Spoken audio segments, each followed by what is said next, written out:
ഒരുപാട് കാലത്തെ കാത്തിരിപ്പിന് ശേഷം ഗുരുവായൂരപ്പന്റെ അടുത്തേക്ക് ഒരു യാത്രയുണ്ട്. പരിഭവങ്ങളും സങ്കടങ്ങളും പരാതികളൊക്കെ ആയിട്ട് നടന്ന് ആ ശ്രീലകത്തിന്റെ മുമ്പിൽ അങ്ങോട്ട് എത്തുമ്പോ ഭഗവാനെങ്ങനെ കാണാം. ശംഖും ചക്രവും ഗദയും പങ്കജവുമായിട്ട് ചക്രവർത്തി ഭാവത്തിലുള്ള ഭഗവാന്റെ രൂപം അതങ്ങോട്ട് കാണുമ്പോ കണ്ണ് നിറഞ്ഞൊഴുകും, തൊണ്ടയിടറും, എല്ലാം മറന്നുപോവും. പരിഭവങ്ങളും സങ്കടങ്ങളൊക്കെ. ഗുരുവായൂരപ്പാന്നൊരു വിളിയുണ്ട്. ആ സമയത്ത് ശ്രീലകത്തുനിന്നൊരു നോട്ടമുണ്ട്. കാരുണ്യത്തിന്റെ കടലായ കണ്ണന്റെ നോട്ടം.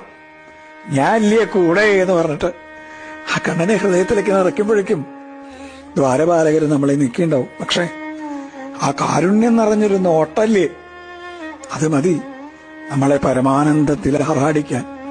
കൃഷ്ണ ഗുരുവായൂരപ്പ.